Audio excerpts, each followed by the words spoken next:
Okay, welcome to another Tuesday night shiur. Baruch Hashem, we have the zechut to have certain people that don't always come this week. So before I start, what I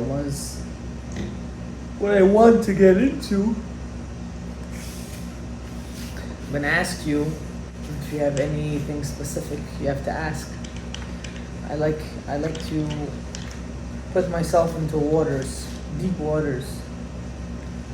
So, any questions? Usually we do this before the shiur, then I know what they want to speak about, and then we give it. But now we'll do it while the camera is rolling. What are you thinking about that? I'm thinking right now. For a second, you look like you're thinking for the first time today, right? Absolutely. Okay, no? What's your If question? someone is lacking in a midah, right? How does he know where to start or when to start working on it? I'll tell you what, I don't like that question. Excuse me. Let's say I'm lacking in a certain midah. Who said I need to? I need that midah in the first place.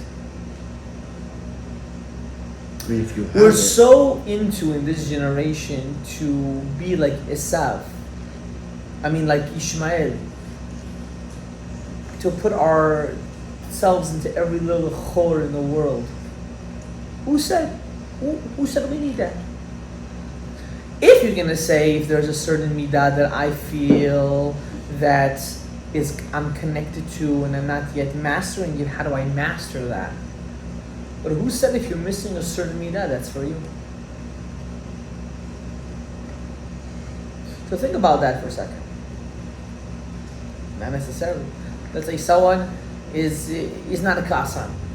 is that what? Kasan. Doesn't get angry. In his nature, he just doesn't get angry. It's like a water.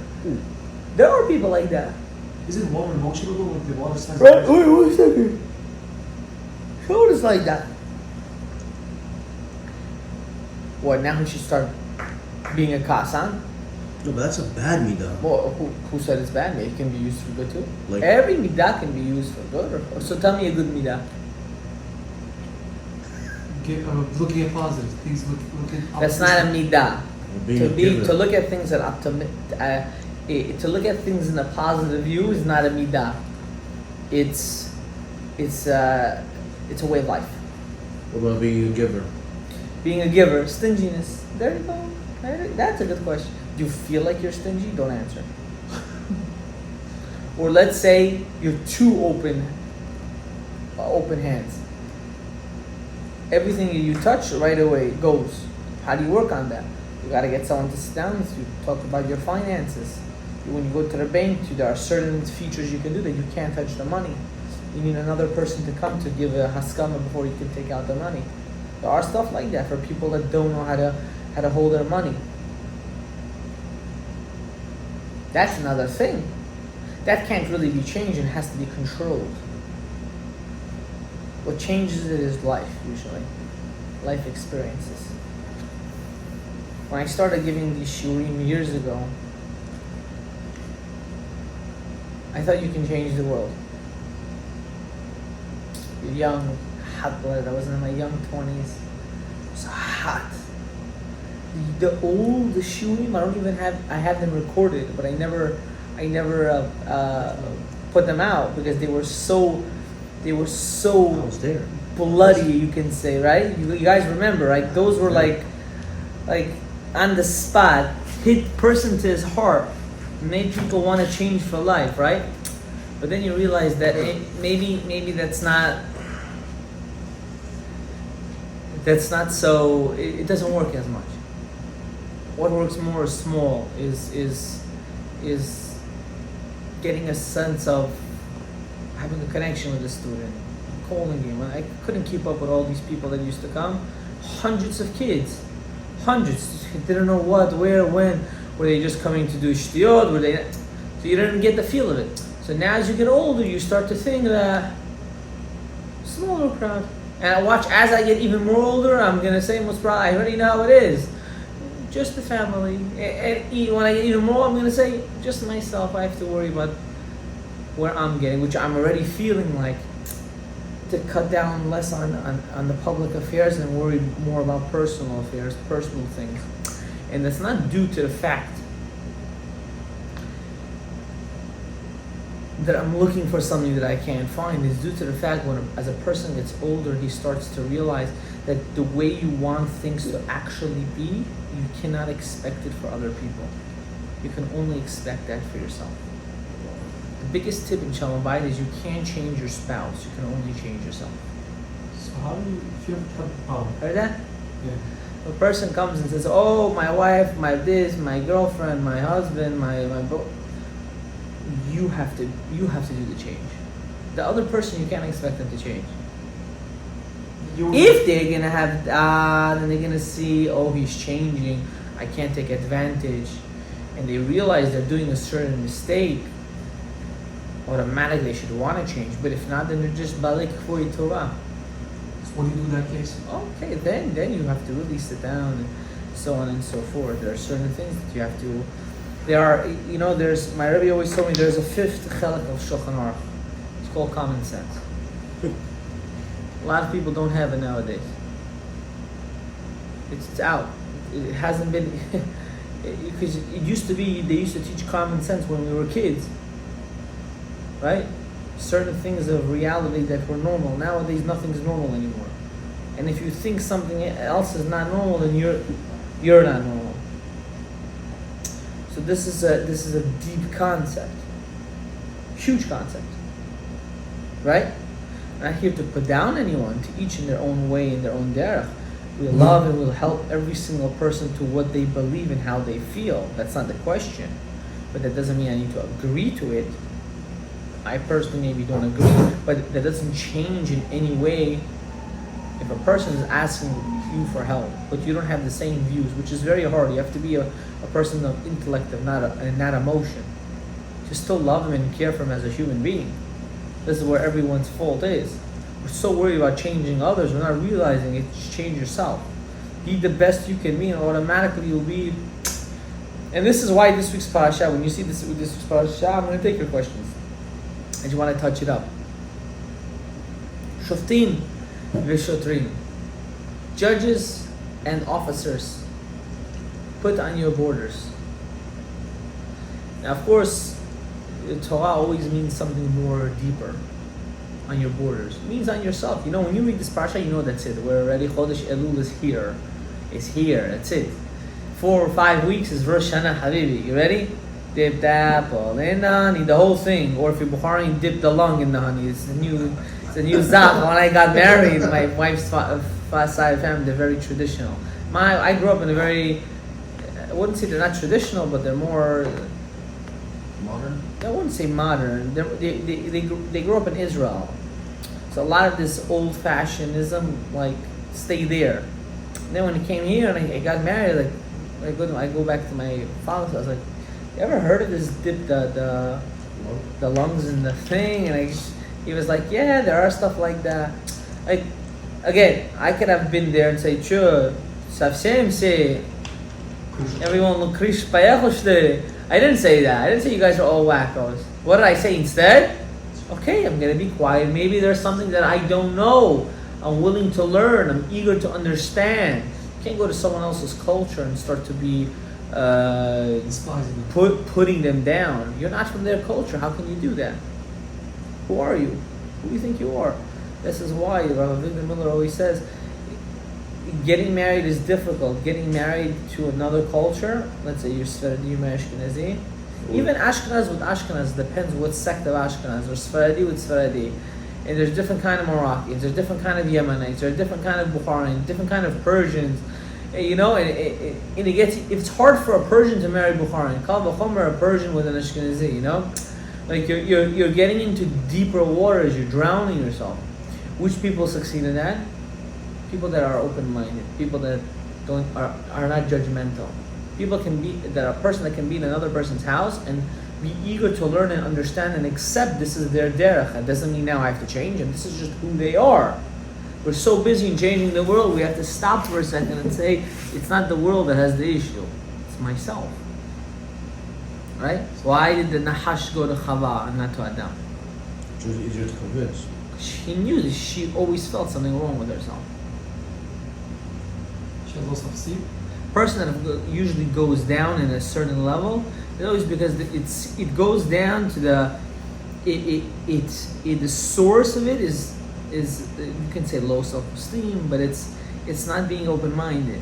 Now, open-minded doesn't mean now I have to accept everything no. Open-minded means I hear what your concern is, I hear where you come from, and I accept it on your terms for you.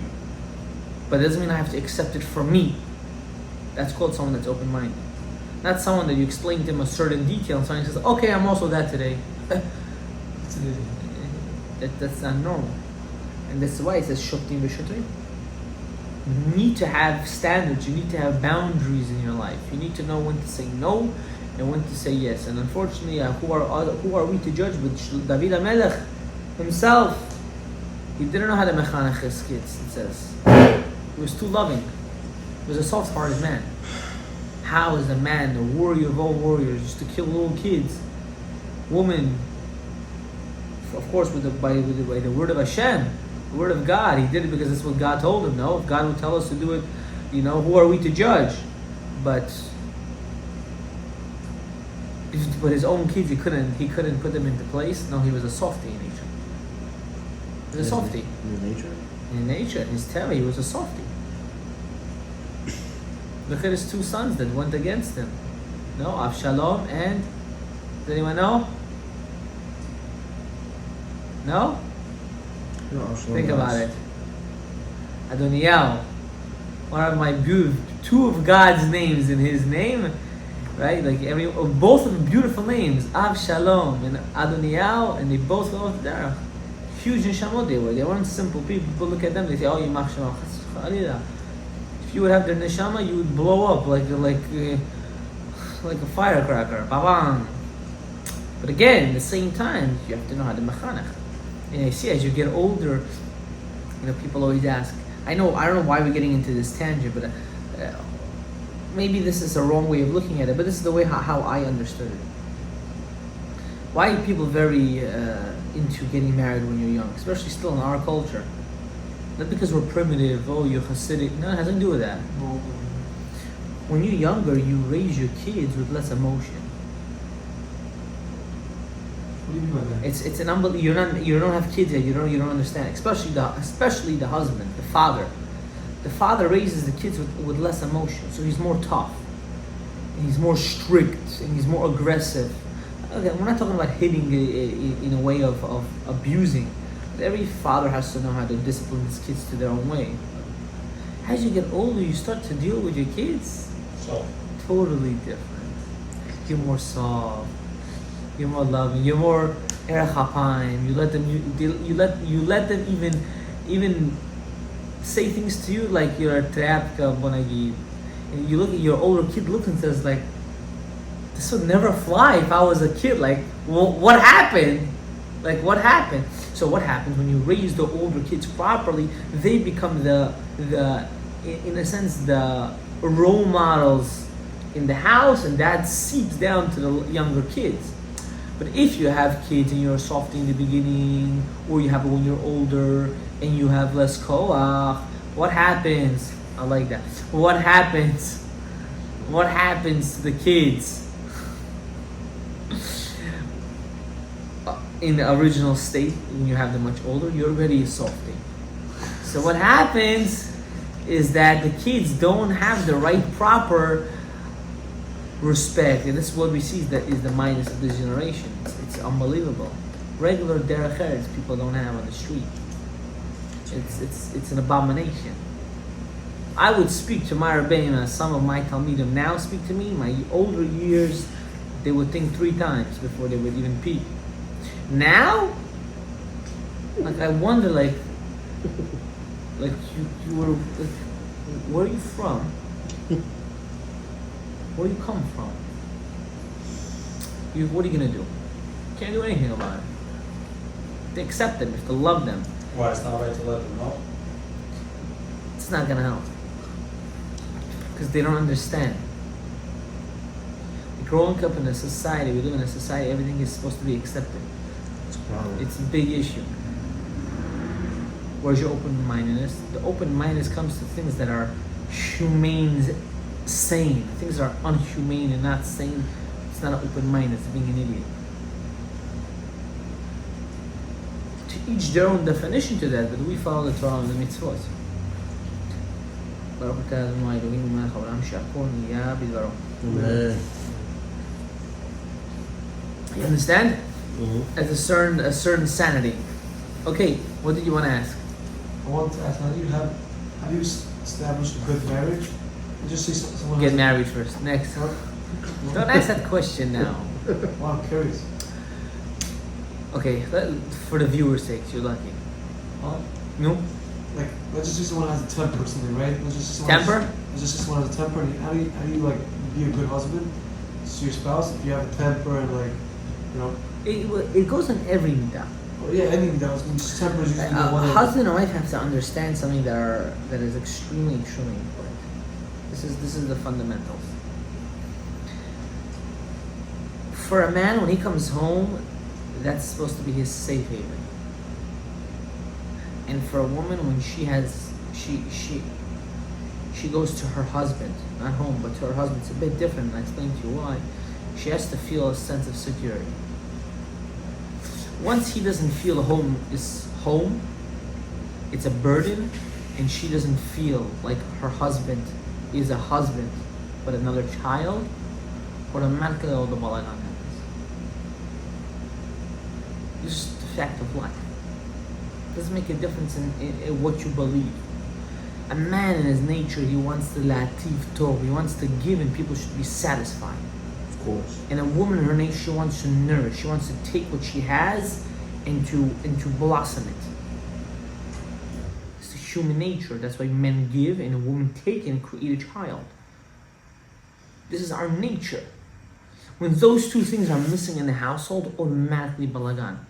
If a man doesn't feel safe that he's home, doesn't feel like he can open up to his wife. Why is he so close? Because you broke his trust. Did you think of that for a second? Or a woman or a man come like, how come my wife is, I don't know, always aggressive and always raising her voice and always hiding things from me? Because she doesn't trust you. She doesn't feel like she can rely on you as a man. And then what happens? All the balagan. But if, and how do we see this when you go out? Why is it that when you go out everything is nice and dandy? Because what is the man showing? Oh, you can rely on me. I got you. And what is she showing? Don't worry. I can always. I trust you. Whatever it is. Well, how come when you're dating and you don't know the guy, suddenly all those things are wow until it's 100%. And now that you're married, You're comfortable. you come. Well, what does that mean? You get comfortable. So Question you have to ask yourself: why are you getting comfortable? I feel this is what people do. Just be comfortable. No. I feel they stop doing what they I don't think do. it's comfortability. I think it's a lack of. It comes down to my understanding. It's a lack of understanding. Everyone has their breaking point. If I for example, if I had a hard day at work and I come home and I'm always loyal, I'm annoyed, I'm frustrated, and I start being aggravated at home. If you have a normal wife, she understands. Okay, he had a hard day. Let him air out, let him calm down, and he's gonna come back to himself. But God forbid, he's cursing and he's saying stupid things. It's just not because he's upset at me. He's doing it because he had a frustrated day. So he's taking out all that frustration where? On me. At the house. Why? Because that's where he feels safe to do it. Or likewise, same thing with a woman. A woman comes and goes and starts to nag at her husband and open up, and he says, "You think I actually care? What did you just do? You just allowed her now to, in her brain, mentally to say, I'm never going to open up to you. I'm going to open up to someone else." And now when she opens up to someone else, when that someone else gives the advice, automatically it can be even against him, and then he messed himself up. That's the issue. So, first thing, Marriage has to be a safe haven. House has to be a safe haven. It has to be a place I know I can go home and I can tell my wife anything, I can tell my husband anything. And their opinion is very important. It's very important. It's the only opinion that actually matters. No one else's opinion matters. You're living with the person for the rest of your life. That's what it is. This is when you that's why people that give shalom bayit advice, when they give an advice, they have to do it with such chavad da'at, because they have to put themselves in the other spouse's shoes and say, how would they take it? Is this something that would just help him or help her, or would it help the marriage? Would you say before marriage, when you're around your family or other people, it's how you act with them, you're gonna act when you're married? It's definitely true. But you don't feel like that. You don't feel like that because you're not married. I'm saying it's Because not your the same house connection. right now that you're not married, this is your comfortable zone. So the way you act at home is usually how you're gonna act after you get married, because that's actually who you are. You're not who you are when you go out with your friends. You're on the boat, you're chilling, you're not like that. You're not like that when you're actually at home. Yeah, but don't you think you're gonna be different when you're around Yeah, your because wife? it's different, you have a different connection. Like, let's just say sister. You're only gonna be different with her when you're dating. Once you're married, you're not gonna feel different. And that's why all the problems happen when? After marriage. After marriage. During dating, the problems that happen are all problems that outlined. shouldn't be there. It's responsibilities that parents didn't take upon themselves that give on their kids, like the wedding and the preparation and what to live. Oh, that's the issue. Before that, you have no issue really. What do you fight about? I wanted to eat Chinese food instead I went to pizza. That's the argument. Oh, I'm sorry. Okay, that's it. It's done. It's finished. Okay. So where does the issue come? Where are we gonna live? Where are we gonna work? Why are the kids fighting about it? Why aren't the parents discussing about them and figuring it out? Okay, that's another issue we're not gonna talk about. But you have to understand that getting married is a bond and a unity between a husband and wife. So you're saying if it's always worked on, you'll be Yes. Being married, the concept of a husband and a wife, is something that always needs to be touched on every day. You have to mechazak yourself on it every day. Not only when there's a crisis. Because the crisis doesn't just happen, it's a buildup. And then it pops and you're like, oh, I thought we were good. No, we were not good. We were not good. I was just eating it and eating it and eating it. And then Unless you're a smart husband, you know what. But there are not too many smart husbands anymore. if you're feeling something That would exist. Fabrica clothes on that. All men are very selfish and all women are also selfish. You grow kids are also selfish. So what do you have? So how do you make giving Selfish people? family. So how do you make giving people? When the father is not absent and the mother is not absent. In the same way how they fight, the same way they make What up. do you mean not absent? Both of them are not home? No, Both of them are home? you can say home, but that's absent meaning they live for themselves. I'm going to do my nails. I'm going out with my friends. You have wife and kids, or you have a husband and kids. What are you doing? Your first priority has to be your family. Why did you get married? You got married just to have physical intimacy? Was that the point? You don't need marriage for that, my friend. You don't need marriage for that. Because I want to have a family. You don't know what family is. Family is devotion. It's sacrifice. Why don't you have sacrifice? Don't do tavot. What's the point? Do tavot with anyone. I was going with one of my wife's relatives on the plane. We weren't sitting next to each other, and he was sitting next to some lady, and she was like 38 or something like that. She's like, they got into conversation. He told me she's like she wants kids, and he was so surprised. He has 4 kids. He's divorced, and she's like telling him, "Is there any way maybe we can get to know each other? Oh, no. And maybe you can. You seem like a nice guy. Maybe you can make me have a kid." He comes to me after the plane ride. He's like, "This generation, they're crazy. She doesn't even need me. She just wants me for certain things and just bye-bye." To do the averot is not hard anymore. It used to be the Gemara says you have to go out of the town and to hide or that.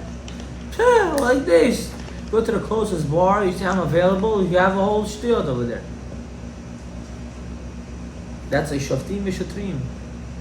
Where do these judges and policemen come from? They're all here.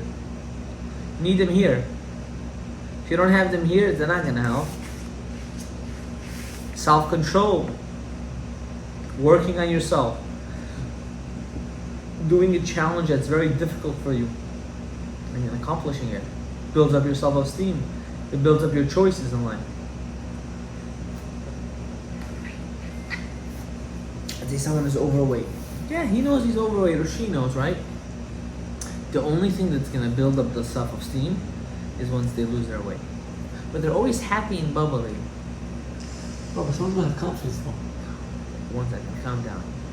Ask any person that's huge, they're very depressed inside. As much as they're bubbly, and I'm telling you this not because I'm trying to, see, some people love me and some people hate me. I say it as it is. I'm not gonna sugarcoat anything. I don't come from that, I come from that generation, but I don't come from that family. I grew up, there was an issue, my father used to tell me to my face, Habibi, there's a problem, and the problem is A, B, C, and D. How are we gonna fix this problem? That's it. You have an issue, you gotta figure it out. You gotta figure it out. Now, I'm not telling you that you're big. I'm telling you you're fat. It's totally different. It's a different ballgame. Understand? What builds up a self-esteem? Boom, 20 pounds off. 25, 30, 40, 50. Picking up muscle mass. He's not doing it because he wants to be strong. He's doing it because he has to figure out his life. He has a couch potato. Barely move. So people thinking it in a very rude way. It's not a rude way. Because all those people that told him, don't worry, you'll be fine. We all knew it was you. When you sneeze, it's like Niagara Falls. You know what I mean? All these rabbis before told you, don't worry, Hashem's going to help you. You're good the way you are. Blah, blah. I'm going to come tell you, no, you're not. You're going to die from diabetes. You're going to die childless. You're not going to have a wife. You're going to want to kill yourself. And then what happens? 3-4 months later, he's on a diet. He's exercising. He's changing his life. Why? Because he realized that that's true. 26 years old. 26, right? No girl wants to look your way. What do you think? And girls are bigger than him even. Like, what happened? Why? Why? This guy's a sweetheart. But why? I'm not making fun of people that are oversized. It's not the point of why I'm telling you this. I'm telling you because this comes to build yourself. You need change. You need someone that's not, someone skinny, right? He can't find himself. He's like an avir. He's flying. One day here, one day there. Blah, blah, blah. You need structure. You have to get in touch with someone that has structure. Someone that can make time management. Most people are unsuccessful because they don't have time management. They don't understand 1 hour is 1 hour, 2 hours is 2 hours, 4 hours is 4 hours, work is like this. You need time management. You need it. It's very important. Extremely important to success. You can do 100 different projects, but if you time manage all of them, you'll be very successful. How come we don't have this? Because we live in a world that everything should be, not just instant. Everything is accepted. Why? Accept you for who you are, but you don't have to accept yourself for who you are. But in a positive way, not in a negative way. I'm not telling you this to be negative. I'm telling you this to be positive. Okay? I want to read you one pasuk in the Torah in this week's parasha, 2 psukim. What was the question this week? Shoftim v'shotrim. 2 parshas? No, it's what? Shoftim v'shotrim is the 2 first words. Shoftim means judges and shotrim means policemen. There's a mitzvah from the Torah, even for goyim.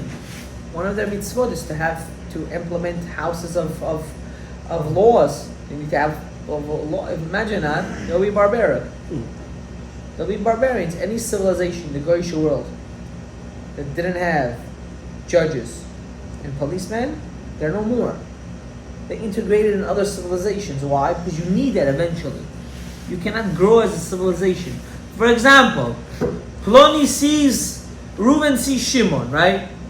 Reuven has a family, Shimon has a family. One day, Reuven becomes crazy and he wants to live with Shimon's wife. He comes and he kills Shimon, takes Reuven's wife, takes all of her kids as his own, starts a family. And then one day, Shimon's kids remember this, they get older, and they kill Reuven and all of his kids and his wife. Which is their mom. No, which is, because he had 2 wives, whatever. Call that a civilization? No. It's barbaric. It's unhumane to do any of it. Not what Reuven did, not what Shimon did. That's why you need laws. Understand? That's just a far-fetched example. Even stealing. Why are the Muslim countries the safest countries to live in the world? Because they have laws. You know what I mean? They have laws. You do one wrong thing, you're off with your fingers, with your head, with your leg. People are scared to move there. You know what I mean? The laws. I'm telling you to move there now. I'm just telling you, you need to have a look at America. What it was and what it is. I see the difference. I haven't lived in those kind of generations. You live ask someone that's in his 60s now, and he was born in America. He has 2 different Americas. You say 3 different Americas, from what was to what I was born to what was and what is now. Forget about it. I'm living different lifetimes. I'm like in a sci-fi movie. It's abnormal. So this is the pasuk I want to say. I'm going to read from the beginning, from the middle of the pasuk, and going into the next pasuk. Ki השוחד יעביר עיני חכמים ויסלק דברי צדיקים. What is shochad? Shochad means bribery. For bribery will pass through the eyes of the smart and will, I wouldn't say eradicate, but will nullify the words of the righteous. You know, I went to a shiur, and the speaker, he said, we don't need money. Money's not good. He's putting on money in a very interesting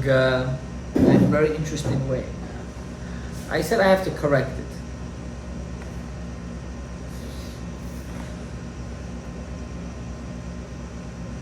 Money is needed, is a necessity of life.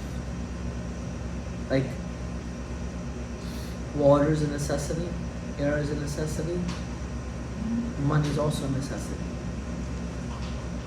But I don't see you running after air. Oh, sure. Right? I don't see you running after water. We have an abundance of both, that's why. You don't need to run after money as well. You have to earn it. When I mean run after it, it shouldn't be your focus point of your life. It should. Is it needed? 100%. I never said it's not needed. I'm a working man myself. I work. I'm a big believer of work. I believe work. The only reason why Hashem told Adam and Chava that they need to work was because He knew by working that's their salvation. He knew if Adam wouldn't work the land, Adam would have killed himself. He knew that was his salvation. He knew Chava needed to bring kids to this world because that's her salvation. We always judge our life based on our challenges, not realizing that our challenges that we actually have are the purpose of our life. We live because of those challenges. It's amazing to think about it. So instead of embracing it and overcoming it, we whine and nag. Why? Why are we whining and nagging? They don't believe. I don't know. To each their own. People want the easy way out. Why? That's why you're here. You're here to overcome it. Embrace it. Huh? Embrace it. Take it. Take it in for what it is. We don't want to. We're going into Rosh Hashanah. Don't allow things to cloud you. Don't allow it. Rosh Hashanah is coming. Don't go to a shul that all your friends are going. Or if you do, don't go to a shul and sit next to where all the buddies are. You're not going there to do lele, to just talk. You're going there to daven. You're going there to pray. You're going there to connect. You know what I mean? What are you doing? What are you guys doing? Why are you wasting time? Who are you wasting time for? You're burning yourself. Instead of davening and focusing and growing and maybe litchanen, to cry to change the purpose of your pure existence. Instead, what do? You waste it. And then you complain, how come? Why are you not investing in yourself? Yom Kippur, Sukkot, Simchat Torah. These are great days. We're just sitting in a hut, Rabbi. Of course, you grew up in certain sects of Judaism that don't care about spirituality. What can I tell you? I think it's a hut. You're sitting in Yud Kei Vav Kei Mamash. You're sitting in the Binah. You're sitting in your mother's stomach every time you're in the sukkah. Like a mikvah. Yeah. Imagine building a mikvah in a sukkah. Amazing! That's another project I'm gonna work on. Seriously. Since I learned how to hold mikvah so well, I can build a mikvah from things that are out of your understanding. I had a guy call me from a very chashuv place in the U.S. government. And he said, I need help with a mikvah. I have a problem. I go places in the world for a big portion of time, and I need a mikvah. And me, as I am, who I represent, you can't see me going to the beach skinny dipping. It's not shayach, you know? Like what is this guy doing? So we worked out details how we can make it, that he can, wherever he goes, he can always have a mikvah. For a man, at least. If you would want to do it kasher for a woman, it's a whole different thing. But to always have this, imagine being in the mikvah inside a sukkah. That actually happened to me one time when I was in Florida. I was in Miami. I was in Miami. I think I was in Collins Avenue, and there was a Chabadnik that had a mikvah in his backyard. He had it in his garage. Was it an open mikvah? It was outside. He had it in his garage, and I think he put his schach on top there. It was interesting. I needed a mikvah, this and that. You can do mikvah wherever you want. Isn't any water mikvah? No, it's just there's halacha. Why not though? A pool is not. How though? I thought it was. It's not. No, it's not. So How it's is the ocean considered a mikvah that you can go into? ocean is a natural body of water. But even the mikvahs that we go to today are not. They're like filtered and with chlorine, and it's like basically a pool. So whatever you dip in is not considered the mikvah. And like the oils and mikvah. No, if you look at any mikvah, you'll see either a hole in the wall or a hole on the floor. Yeah, they have no hole. When that hole in the wall or that hole in the floor is connected to another body of water, which was collected from rainwater, which naturally got there. That means a man didn't go to the ocean and start collecting water and putting it. Yeah, but all the water we had, it also rained, no. Or whatever. Once it goes into a kli, you can say or touch something that's mikabel tuma, or if a man can take it, it becomes loses its chashivut, its power as mayim mikvah. Whatever. These are halachic details that we won't get into.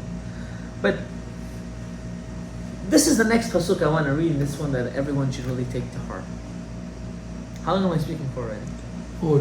40 minutes? Wow, we have to answer it. Then we can do side questions and knock it out on the ballpark.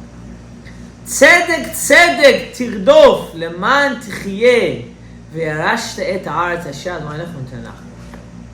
צדק צדק, justice. Why is it 2 times? Justice. You have to run after it. Why? Like that you should inherit the land that I'm going to give you. A person has to understand. Hashem gave us a neshama yitera. He gave us a soul, and in our soul there are 5 parts, and 2 parts are hovering over us, and 3 parts are in us. And depending on you, which part of that neshama is actually getting used. You have to guard that neshama, which we do with our something called a chalukad rabbanan, which based on our Torah and our mitzvot, that's what we damage or we don't damage. That's something we must guard. That means if you go to a gym and you know you're going there and you're going to check out other people, and you're not going there just to work out, but also to look at other things you're not supposed to, you're not doing tzedek. Let's say you go to college and you go to a certain school or you go to a certain class because you know someone's going to be there.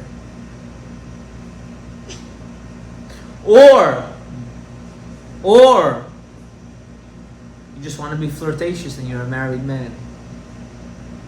You know how many of those there are? Ahman al-Islam. Hashem should help them. Or a woman decides to dress provocative. But I'm doing it for myself. For yourself. That's where you should go. For yourself. New motto. We're going to wear shirts until here. Here's my elbow, right? I have to, maybe because it's dark, I have to show it. I'm starting to say this in every shoe because I feel so disgusted from it. I feel disgusted, right? Instead of wearing their shirt like it's sanua, bon agid, until here that you don't see the elbow. Now it's until here. And then whatever, you pick it up, it goes a little bit more. מה אתם עושים, חביבי, בחייכם? מה אתם עושים? This is going to make a difference to you? This? You wear this, tomorrow your daughter's going to wear this. You wear this, tomorrow your daughter's going to wear like this. Then what are you going to do? Then you're going to run to the rabbi? Then you want us to fix your problem? And these are people of high businesses and in special places, and they have Instagram accounts and social medias and this and that. They're considered chashuv people, religious. The Satan sees you, he doesn't want to deal with you. The Satan sees you, he doesn't want to deal with you. What are we going to do? No, think for a second. Hey, you're an old lady already. But you're not old, you're in your 40s. Why you need this?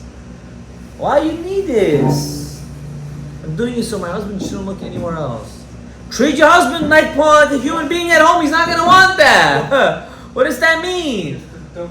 Like, where's the chokhmah? Where's the mind? So what? Since they don't want to work on their midot at home, so they bring an excuse for outside. Oh, but they think I'm beautiful. What is it to me? What is it to me? Why? Why are you breaking your marriage, breaking your life? For what? You have a problem? Fix it. Don't go show yourself out more. What kind of nonsense is that? Your phone doesn't have a filter. Your phone doesn't have a filter, you might be going over Isur to Oraita every single second.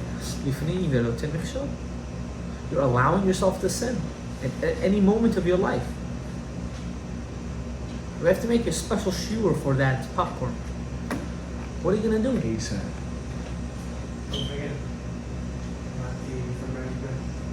Yeah, well, that I know that.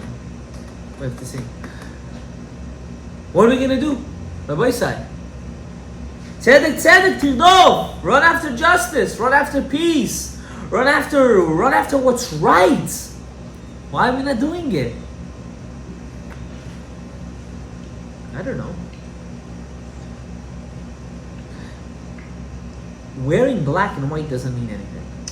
I know. I'm not, because you're wearing it doesn't mean I'm talking to you. No, I'm just saying in general. People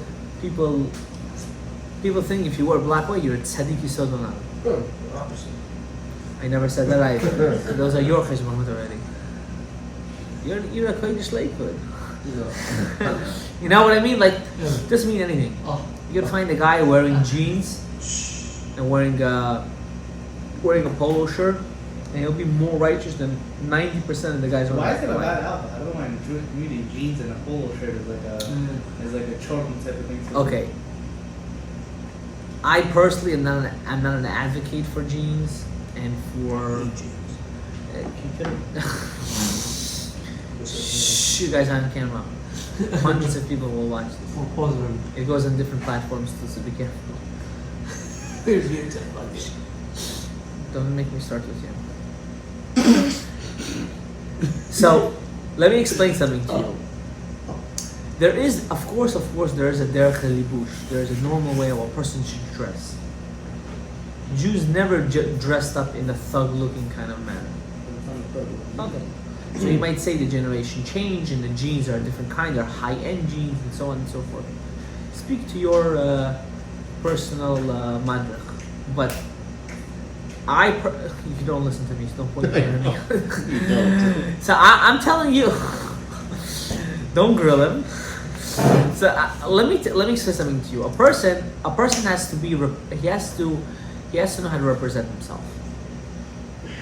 You have to know how to represent yourself. You see the Hasidics that work on 47th Street? The workers, they don't wear black and white. They wear a blue shirt.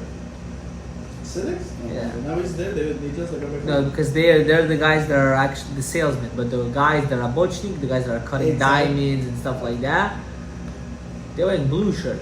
So there's a work ethic code of dressing, and there's a outside kind of dressing. A Yehudi has to dress a certain way. The Jew has to always dress Elegant. Exactly. You have to dress elegant. Now, elegant doesn't mean provocative. It's two different things.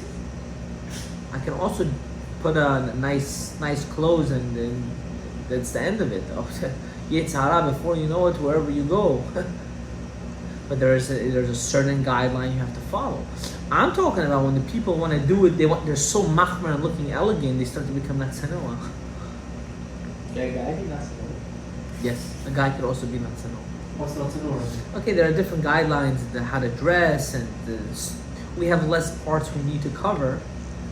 But Elbow, short sleeves. but in the same time, we have to understand this fact. We live in a day and age. We don't work on farms, Rabbi side. We don't work on farms. We don't live in Africa.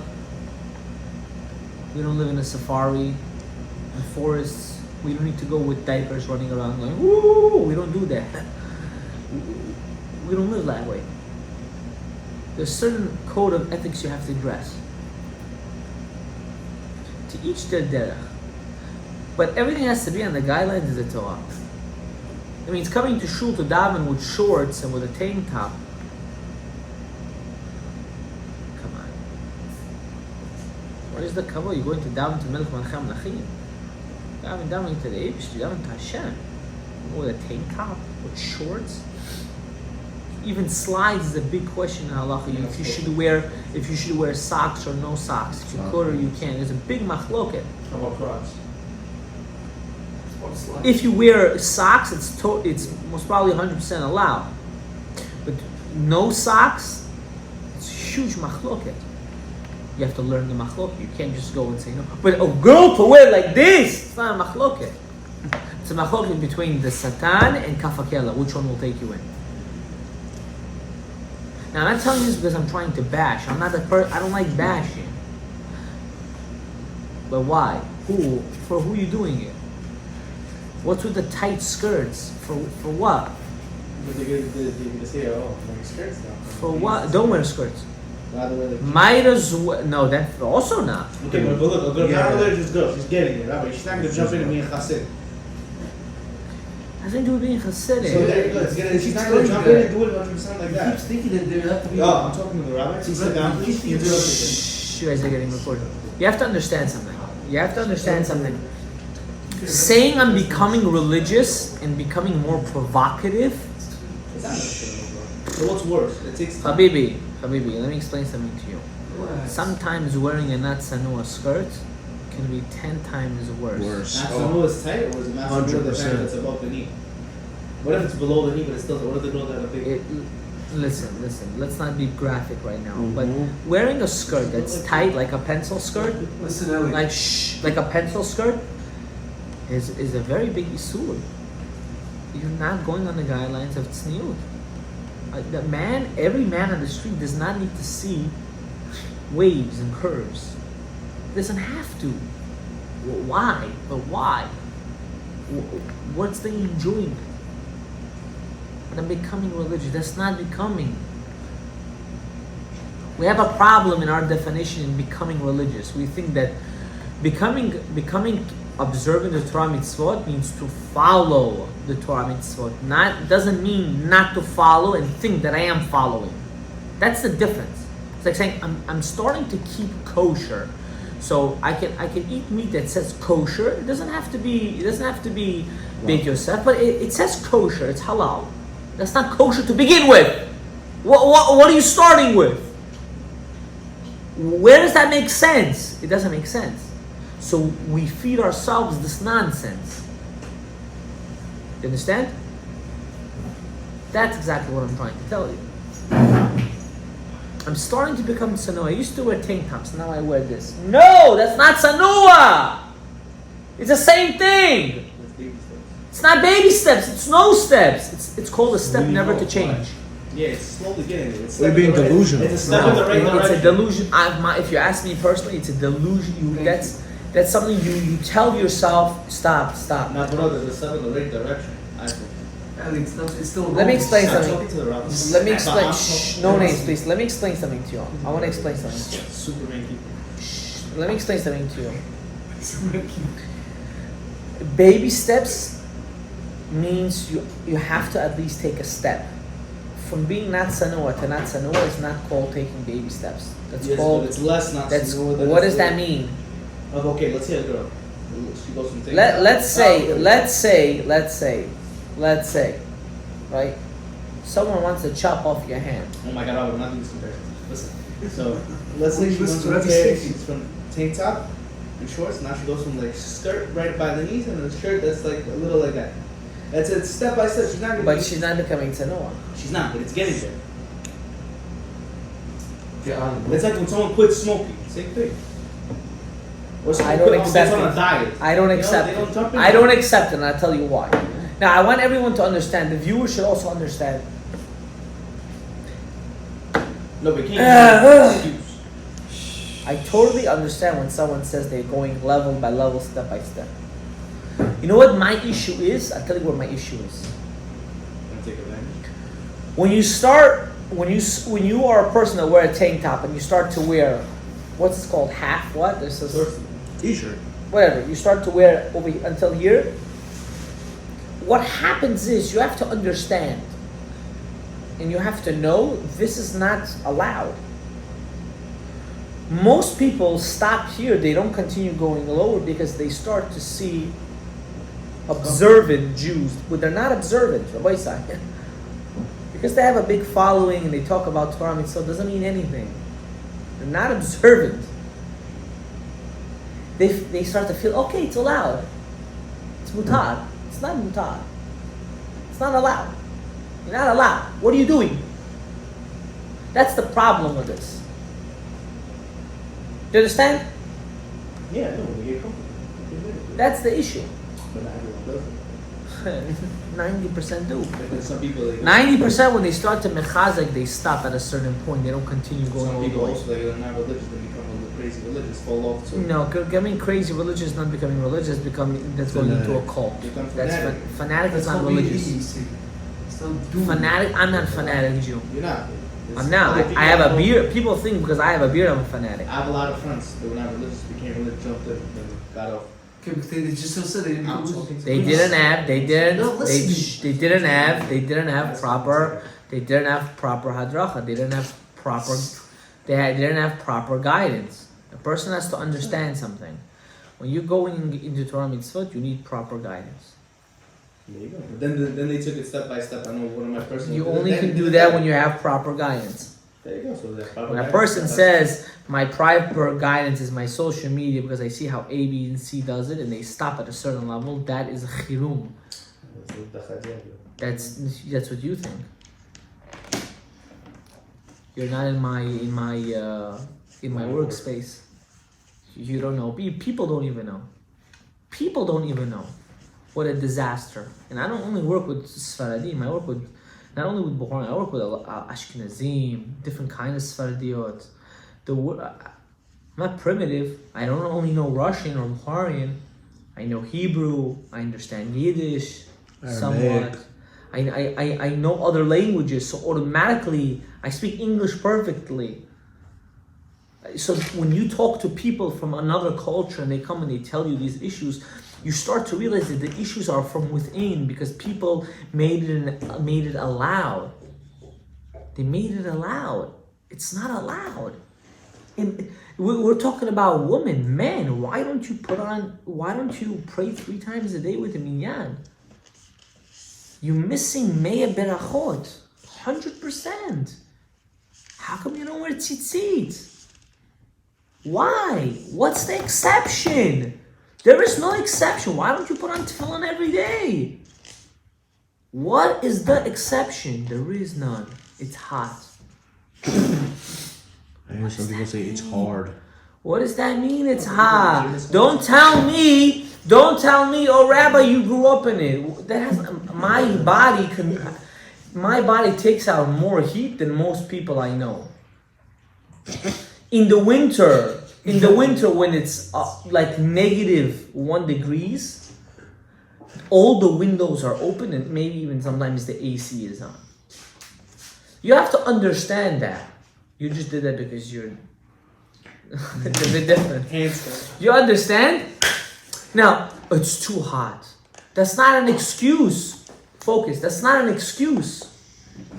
That's not an excuse. So don't wear the thick tzitzit. Wear the thin tzitzit. No one told you to wear thick. There is no hidur in wearing thick. Not that I know. No, it's the white, no? Yo, I haven't seen those thin ones in a while. Tzitzit is doraita. No, the cotton and the wool. No, I'm talking about the thick strings. Ah. Wear the thin strings. Yeah, but the string doesn't bother you. It's the Oh, trust me. Maybe sometimes it bothers. the bathroom. I'm saying, like, Okay, whatever the case is. Other details. Of course, you should wear either wool Holy.